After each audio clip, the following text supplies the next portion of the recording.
Buenas, profe. Hola, ¿qué tal?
Bien, bueno, vamos a empezar porque creo que ya estamos todos. Había quedado pendiente resolver el último ejercicio de la clase pasada. Esperen que vamos a buscarlo.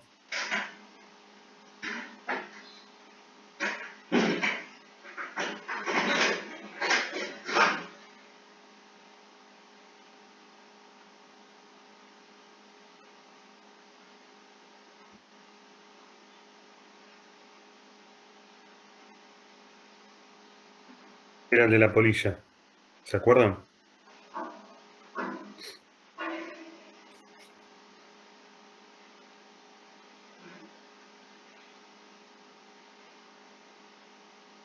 ¿Sí? Sí, profe, que eran blancas y negras. Así es.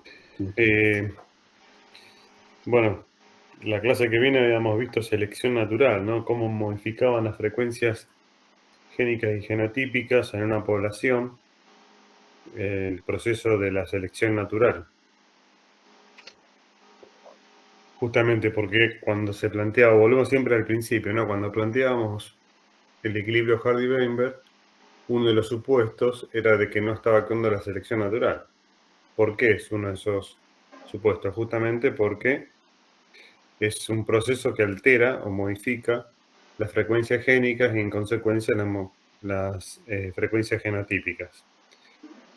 Este es un ejemplo de cómo la selección puede modificar las frecuencias génicas y genotípicas. Dice el ejercicio que la polilla moteada, visto en betularia, habita sobre los troncos de los abedules que tienen una corteza blanca grisácea, ¿no? Entonces, esa polilla presenta dos formas alternativas, una completamente negra, que es la que se denomina carbonaria, y otra que es blanca grisácea, que es la típica.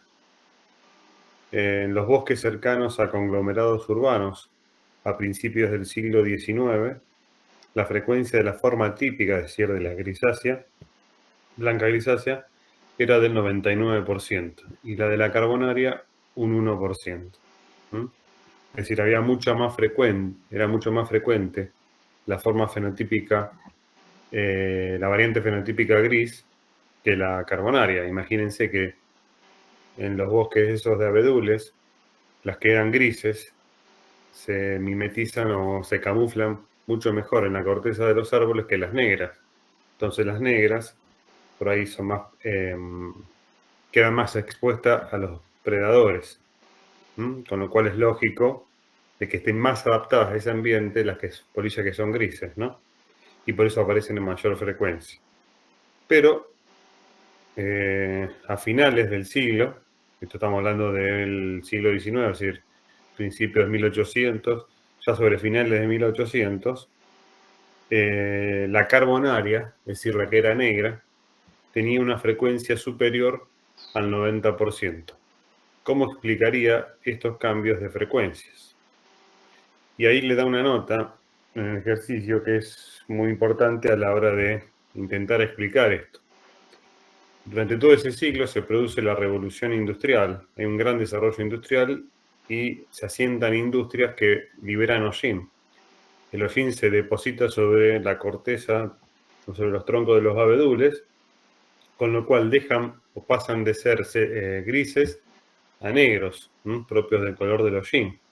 Con lo cual ese cambio en el ambiente, que genera que ante esas condiciones ambientales, las polillas más adaptadas, o sea, las que sobreviven y dejan descendencia, mayor descendencia, pasan a ser las que son negras. Con lo cual ahí se da un cambio en las frecuencias y pasan a ser mucho más frecuentes las negras que las grisáceas.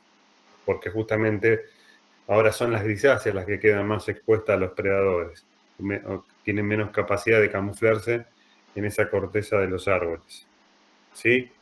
Eso es un claro ejemplo de cómo el ambiente, o sea, cómo justamente los individuos más aptos a un determinado ambiente son los que dejan mayor descendencia, ¿no? O los que sobreviven y en consecuencia aumentan su frecuencia. Pero también es un ejemplo o sirve para ejemplificar lo que significa el lastre génico o el lastre genético. En esa primera población de polillas, en donde teníamos un 99% de la forma típica y un 1% de carbonaria, esas formas carbonarias representaban el lastre genético. Eran polillas que no estaban adaptadas a ese ambiente, pero que sobrevivían o que contribuían a la diversidad, ¿no?, de esa población. Justamente eso es lo que le permite a esa población sobrevivir al cambio ambiental.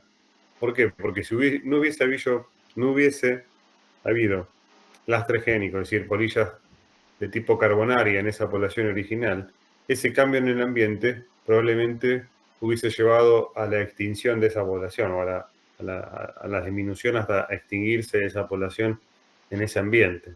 Lo que le permite responder a ese cambio ambiental justamente es la posibilidad de que haya la presencia del lastre génico. De hecho, es lo que le permite pasar a aumentar o responder ese cambio ambiental aumentando la frecuencia de esas polillas negras. Y la población se mantiene y no se pierde, no se extinguió. ¿Quedó claro o...? Sí, profe, se entendió. Sí, profe. Bien.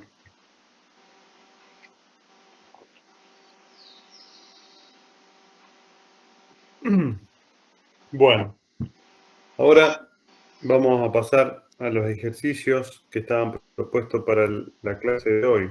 En realidad, volvemos a lo mismo. Cuando planteamos el equilibrio Hardy-Weinberg, la ley de Hardy-Weinberg, además de los supuestos, ¿no?, de que no existe migración, mutación y selección, habla de una población o se cumple en poblaciones grandes. ¿Por qué? Porque en realidad, cuando las poblaciones son pequeñas, pueden darse algunos de los